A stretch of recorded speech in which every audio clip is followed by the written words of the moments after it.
If you're looking to maximize your experience tasting, nosing whiskey, today's video is going to be all about setting up your tasting to give you the biggest advantage when you go in looking to appreciate all those notes in the whiskey. It starts right now.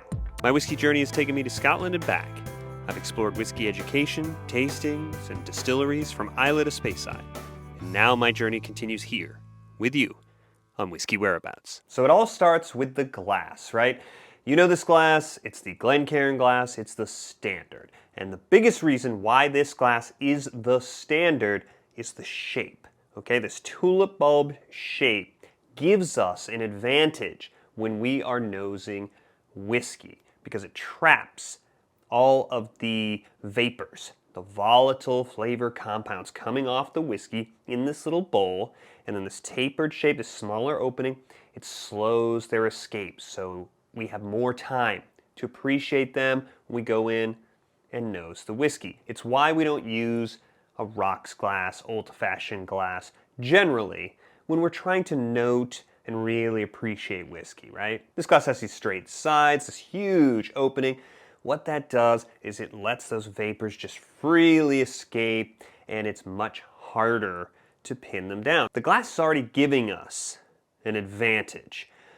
But there are some other tricks that we can use to maximize that advantage. And one of them has to do with covering the glass, right? And you'll see these lids, they're for sale. You can buy them in sets, you can buy the lids by themselves. They're made to fit the Glencairn glass, but you don't need a fancy glass, jar lid like this to cover your Glencairn. A lot of people use glass watch covers, a lot of people use challenge coins, poker chips, whatever will cover, make a seal. So what we're doing by covering the whiskey is trapping those vapors I was talking about before. The ones that we slowed down with the shape of the glass now have nowhere to go. So they're just building up, concentrating inside the glass. And so when you remove the lid and go in, you get a huge concentrated nose, much, much easier to pick out all of the flavors. It won't last long. Once it dissipates, it will kind of go back to baseline, but it gives you an advantage when you're really trying to pick out those notes. You want to turn up the volume on the whole nose. You can do it by covering it up. But what if you don't have a lid or anything else handy to cover your glass? What if you're at a tasting, they haven't given you anything? There's another trick that you can use that achieves a pretty similar effect. And what you want to do is hold up your glass and kind of roll over and coat the insides like you're trying to look at the legs coming down the sides of the glass. Then you go in and nose it. And again, you're getting a big sort of supercharged nose, lots of concentration. Why? You've coated the insides of the glass with the whiskey, so now you've got more surface area of whiskey to give off these vapors, to give you a higher concentration on the nose, rather than just the surface of the whiskey at the bottom of the glass. Another thing about this glass is that it's not very practical, given the shape and size, for adding ice to the whiskey. But that is not a problem, because when we're trying to really pick apart all those tasting notes on the nose, on the palate, we really don't want to add ice. Now, there are no rules on how to enjoy whiskey, how to drink whiskey. I did an entire video this summer about Scotch whiskey cocktails, Scotch whiskey highballs. You can have whiskey on the rocks if you like, whenever you want. I made cocktails in that video with 21-year Glenfiddich. There are no rules, okay? But if we're trying to appreciate the whiskey and we're trying to maximize our advantage in trying to pick apart all of these different notes, the ice is a real disadvantage, okay? And it's not just about sort of diluting or watering down the whiskey. We're talking about that in a second. It's about the temperature. When you drop the temperature down, it gets much harder to pick apart the different flavors. Think about if you've been somewhere we had kind of unpleasant tasting tap water, you wanted to be able to drink it, you put some ice in it, it makes it more drinkable, right? You're numbing the flavors in that water, right, which are unpleasant. Here with the whiskey, we're numbing all the flavors, pleasant or unpleasant, depending on what whiskey you're tasting. So we generally want to avoid ice when we're doing this type of sort of detail notes. You join your whiskey, have all the ice you want. So the next tool in our toolkit to sort of maximize our advantage approaching whiskey may sound a little contradictory, but water is your friend, okay? Water is a tool that can help us open up, unlock some more flavor notes in the whiskey, okay? It has to do with the process that we talk about as opening up the whiskey, and that has to do with a little bit of chemistry in the whiskey. But before I get into that, I want to clarify, when I talk about adding water to whiskey, generally for best results, I'm talking about room temperature bottled water, okay? Why room temperature? I don't want to pull a chilled bottle of water out of the refrigerator, add it to the whiskey, drop the temperature in the whiskey, similar to the effect of the ice, right? Why bottled water? A lot of tap water can be hard water. It can have additives like chlorine that could potentially impact the flavor of the whiskey, okay? So generally, the bottled water is best. So if you watch my last video about sort of tasting tips, about broadening what you're able to find in terms of notes in whiskey, I'll link to it at the end if you haven't seen it so you can check it out. But I talked a little bit about some objective sort of elements, some chemical compounds, flavor compounds that are in the whiskey, okay?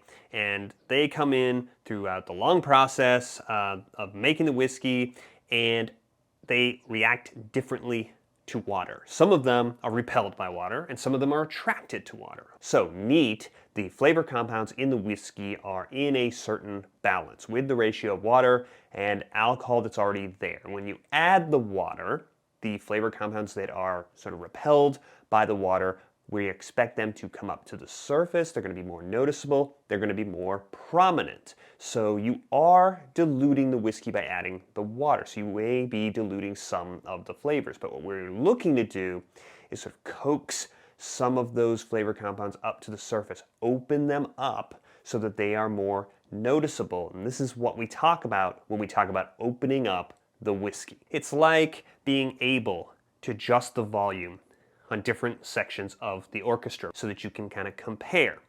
This also is really helpful not just to unpack the differences. With the water it's like this, without the water it's like this. Once you've tried this, once you have found some flavor notes with the water, when you go back and try it neat again, you may be you're now able to find those same flavor notes now that you're aware that they're there, even though they're not as prominent. I like, when you watch my videos, to use the pipette eyedropper because I can control exactly how much water goes in, but equally as important to me is I can keep track of how much water that I've added, so then I can make decisions once I've added some, tried it, nosed it, add a little bit more, I know how much to add, okay? I usually wait when I'm tasting to get the level down so that there's probably 2 decent sort of sips left, probably 10, less than 15 milliliters left in the glass before I add the water. Because once I add the water, I can't take it out, right? Especially if you're at a tasting where you don't have the whole bottle to kind of reload, you really want to be careful about when you add the water. I like to kind of go through my whole process, make sure that I've really experienced the whiskey and done everything I want with it neat before I add the water. You don't have to be this precise. People just pour a little water in the sort of upturned bottle cap, use that.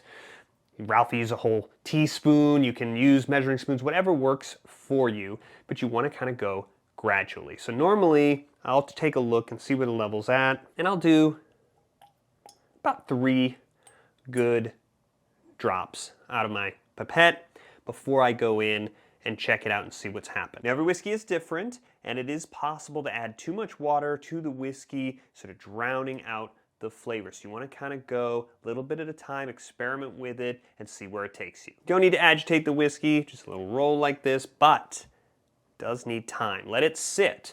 Let the water do its thing with the whiskey, then you can come back to it, nose it, see what's different, see if you can find some more notes that you weren't able to place when you first were nosing it, tasting it neat. Okay, so I have a fresh pour of this whiskey, no water, starting over, but I'm not ready to go in and start nosing the whiskey just yet because I just poured it. And whiskey needs time in the glass to breathe before it's ready to be appreciated.